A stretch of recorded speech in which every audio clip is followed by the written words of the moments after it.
en la consideración más tradicional de la vida cristiana, el vivir con Jesús, el vivir en Jesús, tiene tres momentos fundamentales. Después uno puede agregarle más, pero no pueden faltar estos tres. Primero es la vocación, ¿no? El llamado y la respuesta.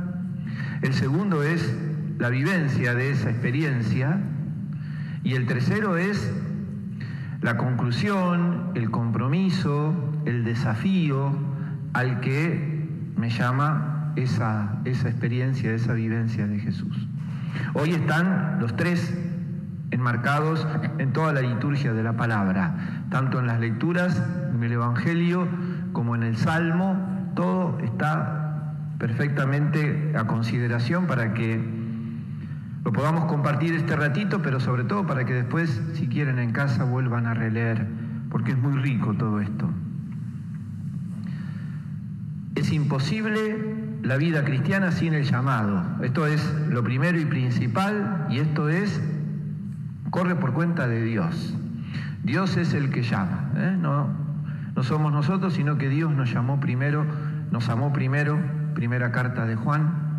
Esta expresión que suele usar el Papa, Dios nos primerea, Dios nos gana siempre de mano. Él es el que llama, Él es el que elige, de la forma que se le ocurra. No hay una única forma, no hay una única manera que Dios tiene de llamar. Jeremías usa un término que para nosotros hoy parece muy anticuado, ¿no? Que es el término seducción. Le dice a Dios: vos me sedujiste y yo me dejé seducir. La seducción responde por ahí a otros tiempos de relacionarse, a otros tiempos donde uno tenía que desarrollar mucha creatividad, muchas formas para seducir al otro. En definitiva, seducir es llegar al corazón del otro y arrancar la respuesta que uno quiere. Hoy, en el tiempo de las relaciones ocasionales, que no digo que no haya sentimientos, pero que duran lo que tienen que durar, que se viven como se tienen que vivir o como se pueden vivir, esto ha cambiado mucho. Pero la idea de la seducción es una idea que hablaba de un Dios creativo y creador que trataba de llegar al corazón del hombre para seducirlo, para llamarlo, para que el hombre lo siga. Esta es la expresión que usa Jeremías, que además, si uno lee el libro de Jeremías, ve en los primeros capítulos lo que le costó a Dios seducirlo a Jeremías. Por miedo, por vergüenza, por lo que sea, Jeremías le decía que no. Este pasaje es un momento de rezongo de Jeremías. Jeremías le dice a Dios: antes que vos me llamaras, a mí me quería todo el mundo. Desde que vos me llamaste y empecé a decir lo que vos querés, no me quiere nadie. Por eso hay como un intento de renuncia, hasta que al final dice: lo que pasa es que cuando vos me llamaste, encendiste en mí un fuego, y ese fuego hace que no te pueda decir que no. Es hermosísimo. La vida de fe de Jeremías está envuelta en una situación dramática que es esta, ¿no?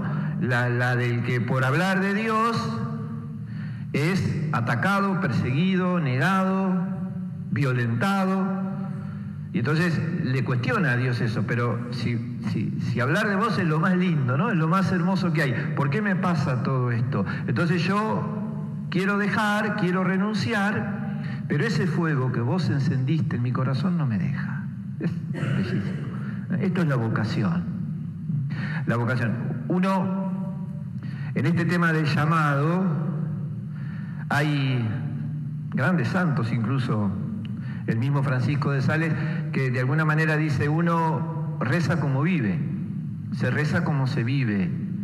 Nadie puede ante Dios tratar de ser distinto de lo que es normalmente. Ahora, los tiempos condicionan, los marcos culturales condicionan, pero hay algo que es irrenunciable. No se puede hablar con Dios sin hacer silencio. Y hoy estamos en un mundo difícil, ¿no? Donde una persona te dice: vamos a charlar, una charla, y ¡ting!, pone música, ¿no? Porque no se puede sin ruido, tiene que haber un ruido de fondo, y en esto y en lo otro. Nosotros pensamos que hacer silencio es callarse la boca. En realidad, hacer silencio es someter todos los ruidos internos también e interiores para poder uno escucharlo a Dios verdaderamente y poder responderle. Entonces, cuando esta educación en el silencio que tenemos que hacer, y hoy mucho más difícil por los tiempos que vivimos, es esencial. Digo, ¿cómo hacemos para responder? Dios me llama, en los acontecimientos de todos los días me está diciendo algo. Si no hago silencio, ¿cómo hago para responderle? Porque por ahí me puedo estar respondiendo a mí mismo. Me puedo estar respondiendo a lo que yo creo que Dios me pide. Lo segundo es la experiencia. Y la experiencia, voy al Evangelio, seamos lo que seamos, vivamos lo que vivamos, sacerdote, diácono, laicos, es ser discípulos. Somos discípulos siempre, siempre. A Pedro Jesús le confió una misión muy fuerte, lo escuchábamos el domingo pasado, ser roca de la construcción que va a ser Jesús, pero la roca era Pedro, y le da las llaves del reino, y Pedro se la recreyó. Entonces hoy Jesús dice, a mí me van a matar, y Pedro dice, no. Pedro pasó de ser el discípulo que, inspirado por el Padre, respondió quién era Jesús, a sentirse el maestro. El maestro siempre es Jesús. A nadie llamen maestro porque tienen uno solo. Capítulo 23 de Mateo. El maestro siempre es Jesús. Nosotros somos discípulos. Pretender ponerte en el lugar del maestro es lo que hace que Jesús le diga a Pedro, anda para atrás. Anda para atrás. ¿Y Satanás por qué? Porque Jesús recuerda en las palabras de Pedro las tentaciones del demonio en el desierto. Vos sos el Hijo de Dios, no te va a pasar nada. Vos sos el Hijo de Dios, tirate de lo más alto que vas a ver que no te va a pasar nada porque Dios te va a mandar a sus ángeles para cuidarte. Entonces Pedro le dice, no te puede pasar eso, a vos no te puede pasar nada. Pero uno lo entiende a Pedro. Uno lo entiende. Pedro lo ama a Jesús y lo ama en serio. Jesús le cambió la vida a Pedro. Esto es la respuesta a la vocación. Porque yo puedo ser admirador de Jesús. Yo puedo ser creyente en que Jesús me va a ayudar. Yo puedo ser creyente en que Jesús me va a solucionar todos los problemas. Lo cual no quiere decir que sea discípulo. Yo lo puedo admirar, pero no necesariamente seguir. Cuando yo lo sigo es porque descubro que Jesús es el sentido de mi vida. Y que todo está condicionado por el sí que le dije a Jesús. Entonces ya vivo de otra manera. Pero verla. Carta a los Romanos. Yo los exhorto por la misericordia de Dios.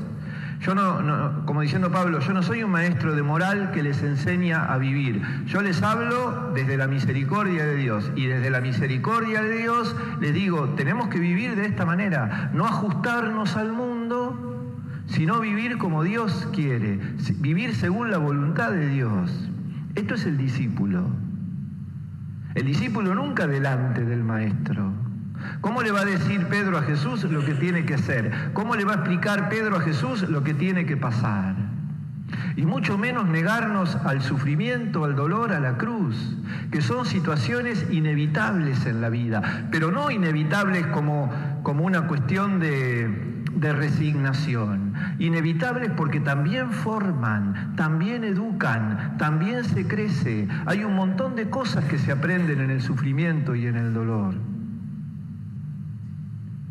Una cosa es ser masoquista y buscarlo, y otra cosa es negarlo. No quiero sufrir, no quiero que haya dolor, no quiero, y te perdés esta cuestión de entender por qué Jesús se hizo hombre, por qué Dios, se hizo hombre en la persona de Jesús y compartió todo con vos para que aprendas que esos momentos difíciles, que esos momentos de dolor, que esos momentos de cruz, lo vivís con Jesús. Y cuando vos vivís una cruz con Jesús, termina en resurrección. No es fatalismo esto, no es masoquismo. Es la verdad en la que nosotros creemos. Para salvarnos, Jesús murió en la cruz y resucitó y venció. Entonces, todo momento de mi vida se ilumina y cobra sentido en la presencia de Jesús. Todo. Vivimos cosas hermosas con Jesús, vivimos cosas hermosas al lado de Jesús, vivimos cosas hermosas en nombre de Jesús cuando nos reunimos y vivimos en comunidad. Pero también hay cruz, también hay que pasar por la cruz. Y también ahí está Jesús. Entonces por eso digo, ser discípulo es entender a Jesús como el sentido de mi vida, no como alguien, no como algo, como alguien admirable. Mirá qué bueno que fue Jesús, mirá qué maravilloso que fue Jesús, pero yo el sentido de mi vida, por las dudas, lo busco en otro lado. A ver si todavía no pasa nada, ¿no? Entonces lo busco en otras cosas, o en las cosas, o en mí mismo.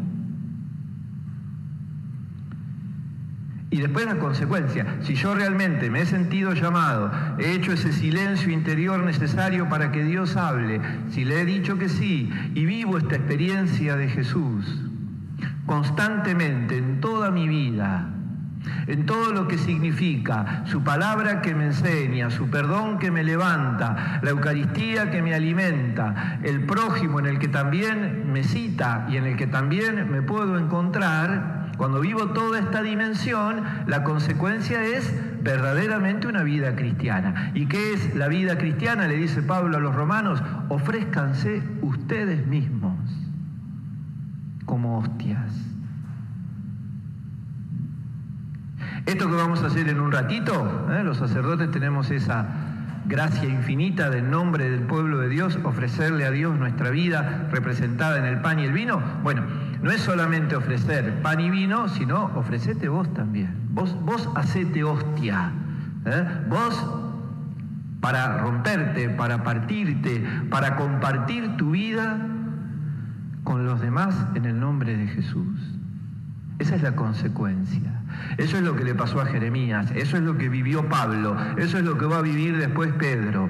Pedro aprendió esto a la perfección y terminó entregando la vida por Jesús, porque nunca dejó de ser la roca hasta hoy, nunca dejó de tener las llaves. Jesús no se arrepintió de la visión que le había confiado cuando Pedro metió la pata, porque es débil, ¿no? Alguien dijo una vez, es una roca de polvo, pero es la roca, y es el que tiene la llave. ¿Por qué? Porque esa era la misión. Y por eso después de resucitar, Jesús, a este Pedro que lo había negado, va y le dice, apacentá mis ovejas. Le reafirma la misión. En vez de decirle, Pedro, una tras de otra, de macana en macana, en vez de decirle eso, le dice, apacentá mis corderos. Le confirma la misión. Vivamos la alegría de ser discípulos, con todo lo que hay que evitar, con todo aquello de lo que tenemos que liberarnos, con todo lo que tenemos para reafirmar. Primero, agradecer que hemos sido llamados. Segundo, pedirle a Dios mucha fortaleza y mucha sabiduría para poder vivir como discípulos de Jesús. Y tercero, pedirle a Jesús esa generosidad de hacernos hostias, de ofrecernos, de ponernos al servicio de la vida de los demás, de ponernos al servicio de Jesús en todo aquello que significa vivir con Él, vivir de Él, vivir para Él, en el servicio también que podamos ofrecer a los hermanos. Reafirmamos nuestra fe.